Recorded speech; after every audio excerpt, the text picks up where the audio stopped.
Well, hello again, and thanks once more for joining me here on my YouTube channel with more vintage motorcycles to feature in my world of classic dirt bikes. Now, in this featured video, we are going to take a look at Jim Baxter's lovely 1983 480 Evolution Honda.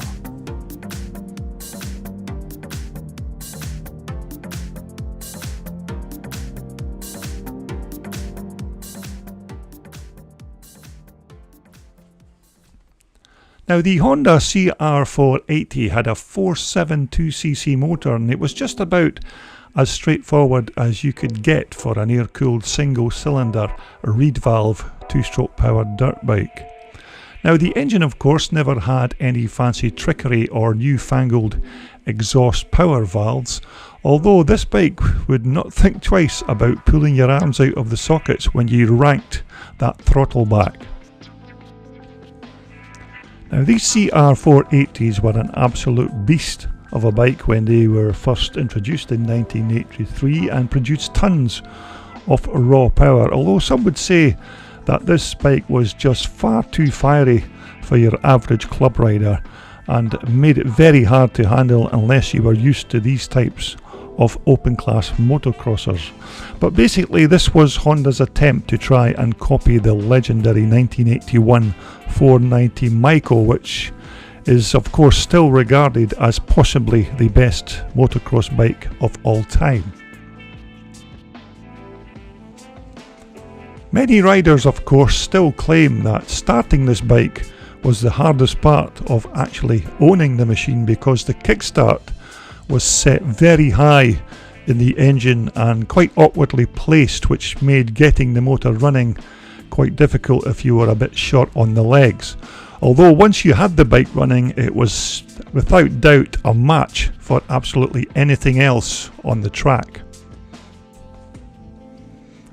Now, when the new 1983 480 came out, it shared virtually nothing with its previous and quite successful 1982 model, but nearly everything else was modified or replaced to improve the performance on this new 1983 machine. Now, for this 1983 bike, of course, Honda added another gear to make it a 5-speed gearbox, and also gave it a slightly heavier flywheel, if my memory serves me correctly. Now, the fuel was fed to the engine by a 38mm key-in carb and a lovely 6-petal reed valve. And with its new slick shifting 5-speed gearbox and excellent clutch, it was really quite easy once you mastered it to keep this 480 motor singing in its sweet spot.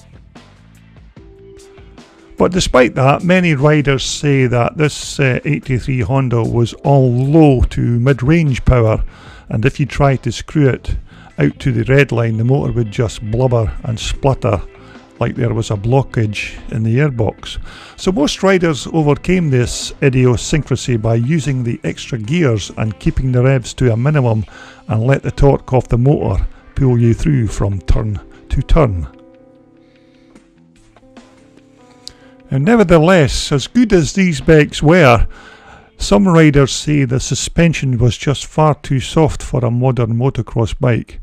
It ate up small hoops and bumps well, but it was not so good if things got serious.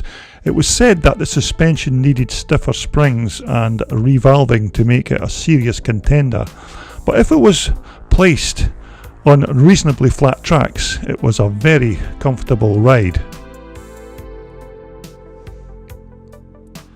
Now, although this was still 1983 and these were Evolution machines, Hondas were still using the old-fashioned drum brakes on these bikes, and by modern standards they weren't actually the best.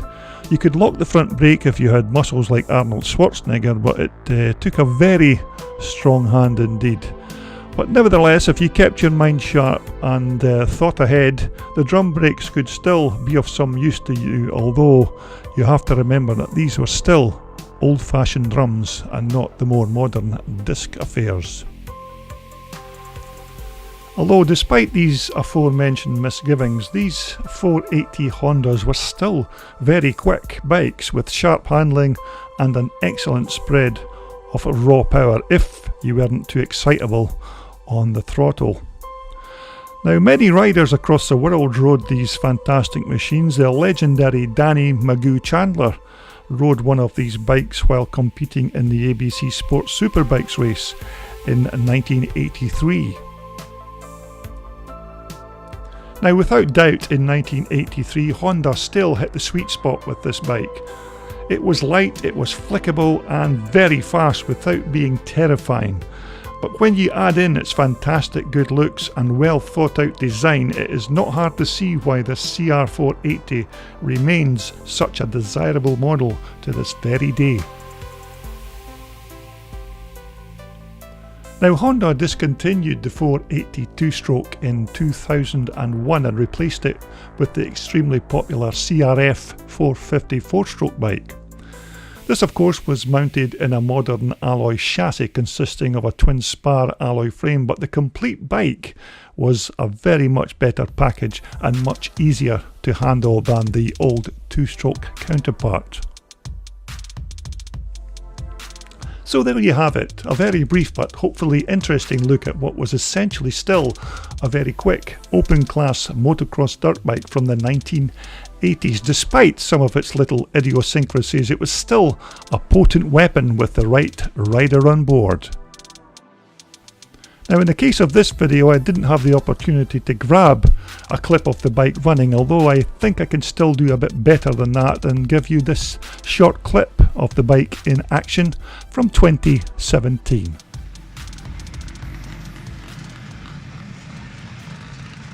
Now, this particular clip is from a Scottish Classic Scramble event in 2017, and this is the pre-1984 class. And as they leave the line, you can see Jim out in front there on the 480 Honda taking the whole shot.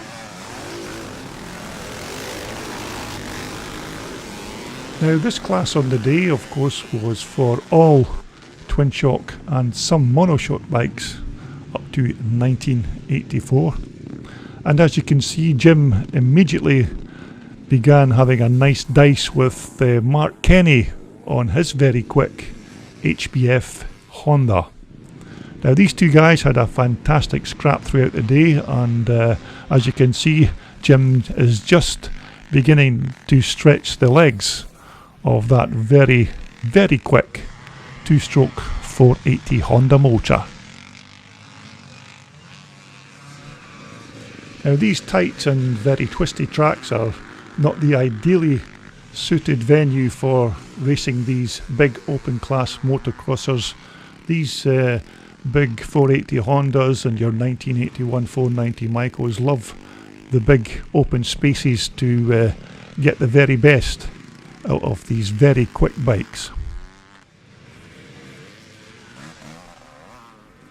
And as you've just seen, Mark Kenny took a short excursion off his machine in one of the turns there, which has left Jim an open track to the finish line, and this big 480 was in its comfort zone on this very tight and twisty track. And as I mentioned earlier, you get the right rider on board these 480 Hondas, and there's not many other bikes will touch them. That's John Stokes there chasing Jim Baxter on the 490 Michael. But as they come round to take the checker flag, it's the first win of the day for Jim on that 480 Honda. This video was brought to you in association with Wolf Sport Motocross Race and Leisure Wear, and also in association with VMX Magazine, the world's undisputed #1 publication for all your vintage and classic dirt bike motorcycles.